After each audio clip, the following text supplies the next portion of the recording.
Hello，大家好，今日將會講一位童星出身嘅，哇！佢拍過好多嘅粵語片，而一路以嚟咧粵語片咧佢都有拍咗好多年劇集啊、電影啊咁。呢位著名嘅影星就係馮寶寶。咁我哋今日將會咧就講馮寶寶。喺我哋未講之前咧，希望你哋點讚、留言、訂閱同埋分享我嘅影片，多謝各位。嗱，首先我哋睇下啲相先，然之後我哋就講馮寶寶。哇，馮寶寶係好靚好靚嚇，佢個童星我哋睇下，呢個就係童星嘅最著名嘅童星喺粵語片。相信如果你哋係冇睇過佢嘅電影啊，或者都聽過佢個名嘅馮寶寶嚇。咁我哋今日咧就講下馮寶寶。馮寶寶啊，啲人咧叫做寶寶姐啊。咁馮寶寶其實咧就係1953年10月出生嘅喎。咁佢唔喺香港出生嘅喎，佢喺英國北婆羅洲嘅山打根，即係而家嘅馬來西亞沙巴嘅山打根出生嘅喎。咁原籍咧係中山啊，廣東中山嘅。咁2歲半啊就開始拍電影噶啦。哇！佢拍過嘅電影啊，超過200幾部啊！由呢個6歲至9歲嗰陣時啊，都已經拍咗120部嘅電影啊！哇！兩岸三地，世界上華人嘅電影史上面，有邊一個唔識呢位童星呢？哇！佢有個稱號叫做東方沙利譚寶啊！呢個美譽啊，全世界嘅華人啊，都應該認識到呢位著名嘅童星出身嘅馮寶寶。哇，非常甜美啊！因為馮寶寶細個咧就已經話講嘢非常之流暢噶啦。哇，佢又唔會講嘢甩甩咳咳嘅喎，咁咧佢又好識演戲喎，係非常之可愛嘅童星嚟噶。我哋應該記得呢部電影啊！呢部電影就係《夜光杯》。話係當年啊，嗰隻杯咁大嘅神奇啊，可以有位杯仙姐姐出嚟噶噃。咁咧呢部電影就叫《夜光杯》，非常之賣咗。咁馮寶寶啊係一個著名嘅童星啦。咁佢有個家姐咧，好多兄弟姊妹吓。咁咧就佢家姐咧就係馮素波，亦都喺粵語片度係拍戲嘅。馮寶寶、馮素波就真係兩姊妹啦。佢哋兩個咧就同埋另外嘅5位女星就係沈芝華、陳寶珠、蕭芳芳、薛家燕、王愛明，大家結拜咧結義金蘭吓，成為咧影壇嘅7公主。哇！咁呢7位嘅成員之中咧，最細嘅咧就係馮寶寶。嗱，我哋睇下圖片咧，嗰位觀音嗰個咧，左手邊嗰位咧就係家姐啊，馮素波啊，右手邊啊馮寶寶吓。嗱，呢個馮寶寶反串男裝，話馮寶寶個古裝係非常之靚，有啲即係覺得係一個古典美人吓。其實佢每一分鐘啊喺個電影之中啊，都覺得佢哋真係好識做戲嘅。唔會有冷場啊！佢啲電影真係令到人好深深感受到話呢個簡直係一位天才嚟。咁馮寶寶咧就係1961年12月咧就同呢位著名已故嘅女星啊林黛吓，林黛咧就係阿馮寶寶嘅契媽嚟嘅。因為馮寶寶太可愛啦，真係馮寶寶簡直係人見人愛啊！馮寶寶喺11歲嗰陣時候就拍過《痴情女》啊，佢亦都有唱《慈母頌》呢首歌啊。其實而家內地啊，話好多人都認識馮寶寶噶。馮寶寶就係佢電視版嘅武則天，哇！至今啊，亦都覺得哇喺70年代、80年代係女神嚟嘅，而喺六幾年咧就係童星嚇，而後期咧就成為一個女神，話好靚佢嗰啲古裝嘅扮相。嗱，我哋睇睇，好可愛啊！馮寶寶咧，佢咧拍喜劇又得，悲劇又得，古裝片又得，時裝片又掂，話武俠片又掂，所有嘅電影咧都難唔到馮寶寶，因為至少已經係一路學習啊，同嗰啲著名嘅影星，好似吳楚帆啊、南紅啊、白燕啊、任劍輝啊、鳳凰女麥炳榮、羅艷卿等等啊，一路同佢哋拍電影啊。馮寶寶其實一路都係不斷咁學習啊，所以馮寶寶嗰個演藝嘅技術嘅技巧咧，話真係高超絕頂吓，我覺得好靚啊！睇佢眼裏邊眼眶嘅眼淚啊，真係馮寶寶每一個一顰一笑，佢一個小小嘅動作都好，或者一個表情都好，足以顯示出係一個非常之演藝方面功力深厚嘅女演員，又靚啦，又識做戲啦。咁馮寶寶咧，其實喺15歲前咧，都已經拍咗近200部嘅電影啊，所以佢係全球嘅著名嘅童星嚟嘅。咁啊，名導演啊李翰祥睇過馮寶寶嘅武則天啊個錄影啊，咁咧讚啊馮寶寶係比之享有盛名嘅李麗華、林黛喺演技上面更為全面。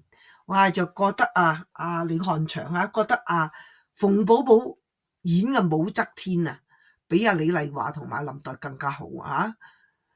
咁咧，美國三藩市市長咧，更喺1989年嘅6月3日咧，係命為呢個馮寶寶日。已故嘅大導演李翰祥形容馮寶寶話佢係寶裏寶氣，話裏邊又係寶嚟嘅，同佢氣質方面又係寶嚟嘅，就好似個名馮寶寶咁，玲瓏剔透嘅女星即係演戲咧非常之細緻入微嘅咁。咁佢話從影期間咧攞咗好多嘅殊榮喺中國大陸、香港、台灣、東南亞、美國，大家都認識到馮寶寶呢位著名嘅女星。馮寶寶咧係曾經喺香港嘅電影金像獎係攞過最佳女配角2次嘅。咁咧就話馮寶寶咧其實就陪伴咗好多嘅香港人一路係成長啊，所以咧馮寶寶俾人覺得咧即係好親切，好似自己嘅家人一樣。呢個聲音好親切，佢嘅樣貌都好親切，係我哋非常之熟悉嘅一位童星，而成為著名嘅影星。馮寶寶咧咁紅啦我哋都以為馮寶寶係好幸福嘅，賺好多錢啦但係原嚟馮寶寶嘅遭遇都令人哋好幾慨嘆嘅。馮寶寶咧原籍於廣東中山沙溪鎮嘅上坑村，咁佢屋企就係演藝世家啦，爸爸就係馮峰，係電影嘅導演，媽媽咧就係演員陳慧茹。咁馮寶寶喺2歲幾咧就已經拍電影噶啦。咁尤其是最突出嘅咧，就1961年嘅《夜光杯》就係馮寶寶嘅成名之作。嗱，一陣我哋會遲啲咧會睇到《夜光杯》嘅圖片吓。如果冇睇過呢部電影嘅，聽都聽過《夜光杯》，因為當時用啲特技個設計係又有兩個羅艷卿啦，羅艷卿一個人飾演2個嘅角色，一個杯仙姐姐其他一個就係麥炳榮嘅一個係其中之一就係杯仙姐姐啦。而馮寶寶演出咧係好乖巧、好精叻嘅，即係好令人喜歡嘅，好可愛嘅一個童星嚟嘅。咁馮寶寶咧呢部電影嘅《夜光杯》咧就同羅艷卿麥炳榮佢哋一齊拍嘅係非常之出名嘅呢部電影。咁馮寶寶咧家姐就係馮素波啦，咁就都有嘅，即係佢嘅屋企啊，馮寶寶個屋企嘅家人咧都係拍電影。演員鄭則仕佢講咧，因為好仰慕馮寶寶覺得佢拍電影好可愛，同埋係好好啊，所以咧佢投身於電影界嘅鄭則仕嚇。馮寶寶咧不斷拍電影賺好多錢啊！但係其實佢係一個童星嚟噶嘛，咁佢嘅錢都唔係佢袋落袋嘅，全部咧都係由佢嘅爸爸係同埋將啲賺嚟嘅錢，除咗俾咗屋企嘅支出之外咧，另外就全部咧就係爸爸管噶啦。咁你以為咧馮寶寶嘅家庭掙好多錢咧？咁又唔係噶噃。咁咧，因為佢爸爸咧就好中意賭錢啊，所以咧就係將佢賺到咁多錢啦。馮寶寶賺好多錢嚇，就係咧一路賭咗好多，輸咗好多錢啊。咁馮寶寶16歲嘅時候，真係一個好大嘅打擊，竟然發覺馮峰並唔係自己嘅親生爸爸嚟嘅。哇！呢就覺得好大打擊，一路以嚟由2歲幾開始拍電影。拍咗咁多年，佢以為為自己嘅家庭，原來嗰個就唔係爸爸，嗰個係養父。咁咧對佢嘅精神打擊好大。馮寶寶咧後尾你淡出呢個演藝界，曾經咧走去英國嗰度留學。喺1977年，馮寶寶當年係24歲嘅馮寶寶咧，就嫁喺英國讀書認識嘅做金融買賣嘅招載強。喺1976年咧，馮寶寶係讀完呢個喺英國讀完呢個櫥窗設計嘅課程，翻香港嚇。佢第一份嘅電視工作就喺亞洲電視。馮寶寶生咗2個仔，1981年同1983年嚇，生咗分別係生咗個仔，所以總共有2個仔。本嚟一家4口咧，家庭好美滿啊！但係1986年咧，馮寶寶竟然發現佢嘅丈夫欠債累累啊！咁咧其後咧就馮寶寶咧係似乎係被逼要簽一啲文件證明自己精神有問題，而令到咧嗰2個仔咧係俾佢嘅丈夫係攞咗個撫養權。咁呢樣咧係令到馮寶寶非常之心痛。咁後嚟咧，馮寶寶就嫁俾馬來西亞嘅幾著名嘅一位建築師，叫做翁兆全。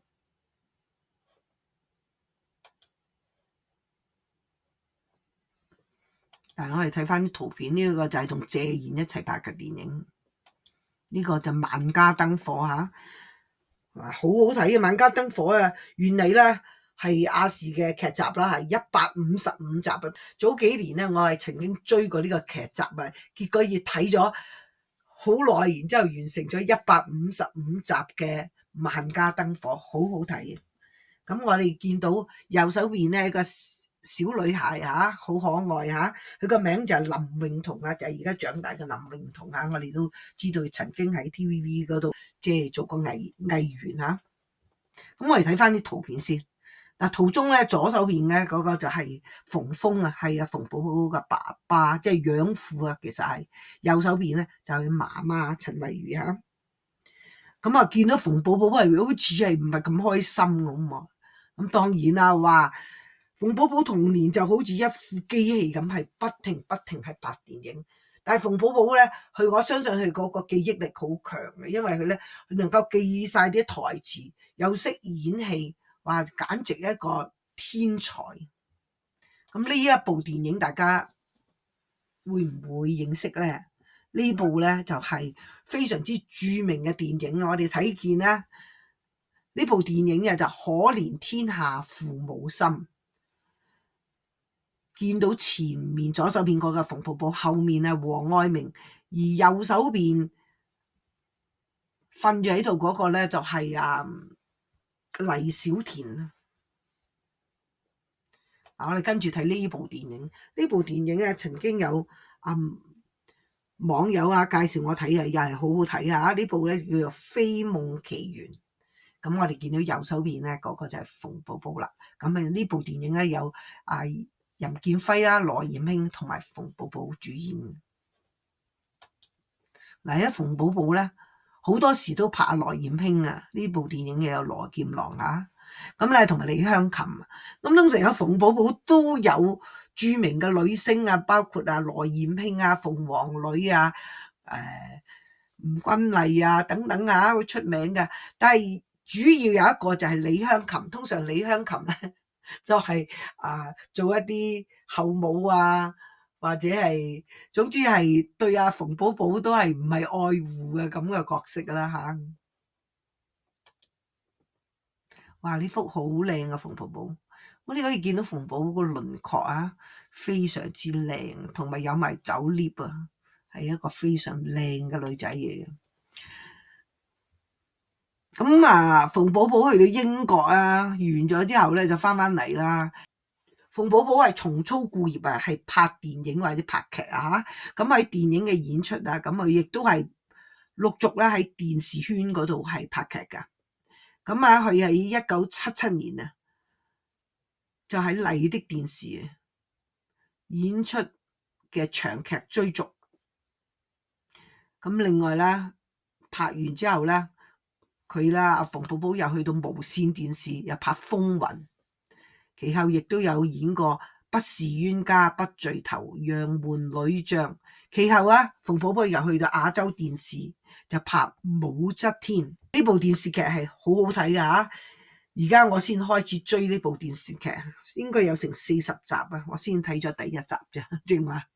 咁喺1980年至1990年咧，馮寶寶咧呢10年間馮寶寶去咗台灣發展。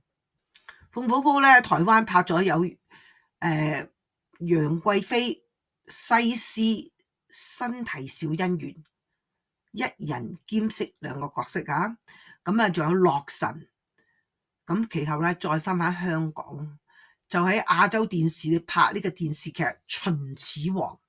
嗱，我哋可以見到馮寶寶拍親嗰啲咧，都係一啲美人嘅角色，好似楊貴妃啊、西施啊，啲同埋武則天呢啲，真係好靚嘅一個古典嘅美人吓，古代嘅美人。馮寶寶係公認靚嘅，真係又識演戲。即係由細個演戲演到大嘅，佢非常之有經驗演戲嘅經驗。喺1980年咧，馮寶寶咧就開始咧再次踏入呢個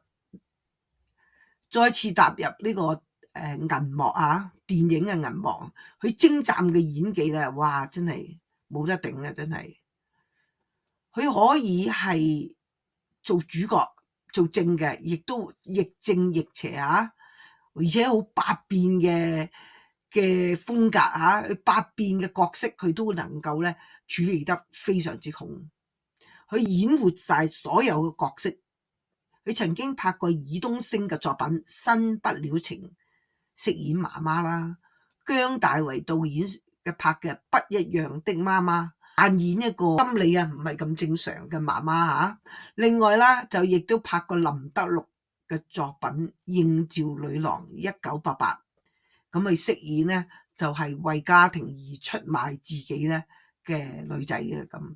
甚至咧馮寶寶係拍過劉鎮偉嘅《92黑玫瑰對黑玫瑰》，喺電影中咧佢飾演幾荒誕嘅一位有情有義嘅俠女吓。咁你哋有冇睇過以上嘅電影咧？又或者你哋睇過馮寶寶咩劇集咧？咁馮寶寶係1976年嗰陣時候咧，就係幫呢個梁普智嘅跳灰係擔任呢個美術設計嘅。咁馮寶寶真係拍過好多電影，由童年開始佢嘅演出嘅經驗一致獲得好評，個人咧真係馮寶寶覺得馮寶寶真係人見人愛嘅。咁馮寶寶咧喺1989年咧，亦都有主演叫做《飛越黃昏》。喺1992年咧，馮寶寶憑住《92黑玫瑰對黑玫瑰》贏得香港電影金像獎嘅最佳女配角獎。第二年咧，佢亦都拍爾冬陞嘅《新不了情》，亦都係獲得金像獎啊！香港電影金像獎嘅最佳女配角。馮寶寶啊，應該係一路都係主角啊！真係任何嘅電影啊，都係非常之出色，同埋佢嘅樣貌啊、身形啊，非常之配合，任何角色都唔會難到馮寶寶。嗱，我哋睇佢嘅電影啊，呢個就係92黑玫瑰對黑玫瑰，哇！呢個梁家輝啊，同阿馮寶寶。咁馮寶寶嘅電影啊，真係好多啊！相信你哋一定有睇過馮寶寶嘅好多部嘅電影。可能講啲電影出嚟咧，你哋都一定會熟悉呢啲電影嘅。可憐天下父母心啦，望兒亭、雲娘、小金羅拜相、小狀元，呢啲都係佢嘅童星啊，嗰陣時拍嘅。好多部嘅電影啊，真係應該我哋睇咗咧，都可能淨係記得係馮寶寶做，都唔記得係邊部嘅電影啊。就算咧，如果係有啲年輕啲嘅網友啊，佢哋都可以喺啲網台上面咧，或者係嗰啲粵語長片啊，都睇到馮寶寶好好睇嘅粵語長片，佢嘅粵語片，同埋馮寶寶啲劇集，佢簡直係一個俾我哋覺得係一個好完美嘅，佢嘅演技啊係絕頂係好嘅，即係任何角色嚟到俾馮寶寶佢都可以拿捏得咧係最好嘅。咁呢位天才嘅童星嚇，咁咧就而家已經係年長啦。咁馮寶寶咧就喺馬來西亞啦定居嚇，佢就覺得喺當地咧居住咧個生活嘅節奏慢啲就適合佢。咁本嚟咧馮寶寶係想寫呢個自傳嘅，後嚟咧佢諗下咧都係往前看啦，無謂記住過去唔快樂嘅日子啦。咁咧馮寶寶而家過住係比較悠閒嘅日子，因為佢都冇再拍電影啦。我哋咧好高興聽見馮寶寶可以享受佢嘅晚年嘅生活，因為佢由2歲幾已經不斷拍咁多部電影啊。咁就係馮寶寶咧就為家庭嘅付出咗好多嚇，佢所賺嘅錢咧都係俾咗佢爸爸同埋個家庭。咁咧其後佢都同佢爸爸個關係係和好啊。馮寶寶咧大半生都係貢獻佢嘅電影啊、劇集啊，咁俾我哋欣賞。咁佢嘅才華咧真係絕頂最好。我覺得咁多嘅影星之中咧，真係馮寶寶嘅由童星開始就已經喜歡佢噶啦，佢嘅電影啊。咁咧你哋又點睇咧？不妨將你意見寫喺 comment 嗰度。你哋睇過去邊一部嘅劇集或者電影嘅係你喜歡嘅咧？不妨寫喺個 comment 嗰度啊。咁我哋如果喜歡我嘅影片，請點讚、留言、訂閱同將我嘅影片同你嘅朋友分享。多謝各位，咁我哋下次再見，拜拜。